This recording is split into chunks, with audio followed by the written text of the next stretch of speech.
Howdy folks, welcome to another Ostap analysis. Today we're going to take a look at one of my matches. This is from the past weekend. I went to West Virginia to do the ADCC North American Trials, trying to get into ADCC 2015 in Brazil. And this is going to be my first round match. I try to shake my opponent's hand. The ref does not let me, and there it is. So the first thing that I noticed about my opponent is he's going to collar tie me really hard. He's going to smack the back of my neck and tries to trip me. I keep pushing him away. I center us back up. Again, he collar ties nice and hard. I drop to my guard and I get reverse de la Hiba. Now, we'll notice right here that my opponent is really standing up high. What a lot of people do to defend the reverse de la Hiba position is they'll get down low, try to block you from spinning under. So in the match, I was a little bit confused as to why he chose to do this. Speaking to him after, he was mentioning that he trains at a Sambo gym, and I think what he was trying to do is lure me to try to take a single leg, because they have a lot of really nice entries into leg locks off the single, where they kind of drop back into them. I don't know for sure, but that'd be my guess. So here I spin under him, get the rear hooks or the kind of like the leg position of the crab ride, and I'm able to come on top and keep him down. So let's rewind a little bit.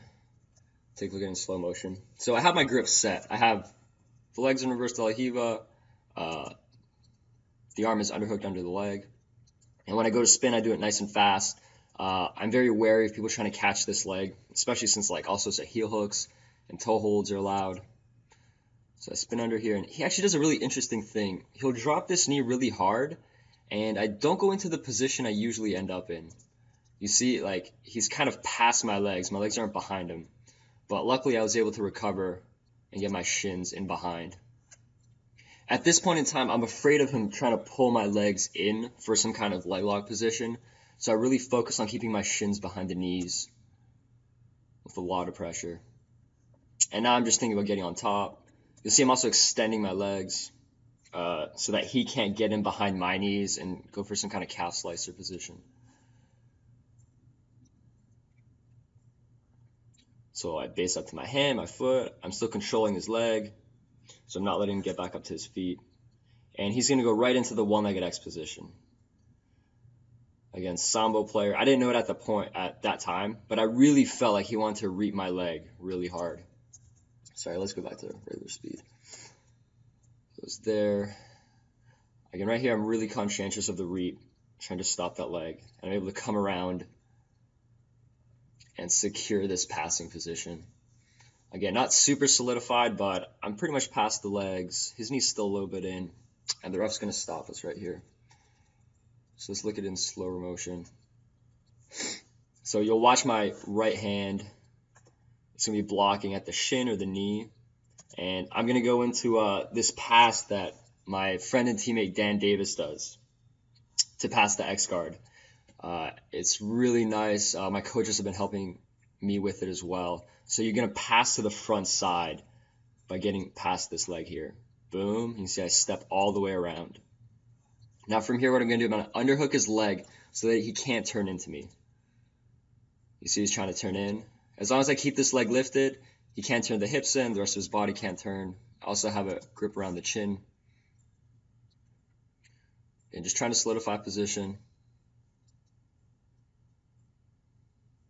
Now at this point, especially when his hands connect, I remember in the middle of the match, I see the potential for the Kimura because his right elbow is open away from his ribs because he's trying to reach around my leg. Again, if I didn't have this leg underhooked, this grip of his would lead to a single leg, but I block him here, and so this arm is a little bit exposed. You see my hand reaches around it right there, just as the ref stops us. So he's going to center us back up, and we're going to keep going from here. See the one arm goes through, I get the Kimura grip, and then I transition to the arm bar. And here I try to Ronda Rousey, do my best to finish, and then I'm able to get it.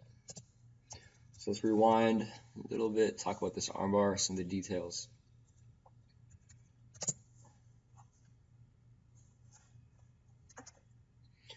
So again, the arm goes right through the elbow, get the wrist. And at this point, the Kimura grip is set. Even if he knocks me off balance, I feel really confident that I'll probably end up winning the transition. You see I'm going to drop to my hip here. Now at this point, I'm actually a little bit concerned about his arm position here. Some people are really good at using their elbow to stuff this foot down and trap it between their legs.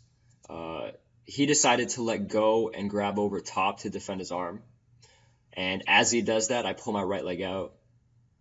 And then across the ankles. I have really good control here. His wrist, I remember, was a little bit floating, I think. I'm not sure, but I was able to fall back right away. You'll see his leg is going to go over my head here. And a lot of times in this position, you kind of have to decide, do I want to keep going after the arm, or should I use one of my hands to try to clear his leg off? I remember I felt like I had the arm fairly secure, that I should probably try and keep finishing it. So that's what I chose to do. You'll see that his arm is bent a little bit like an Americana, and I'm going to switch my grip around and really align the elbow correctly for the finish, like right there. And at that point, as I have it, he taps. I quickly let go, and that was the end of the first match. I'm going to be posting the rest of the videos in the coming weeks, so please check them out. If this is your first time here, please subscribe and share my videos. Thank you.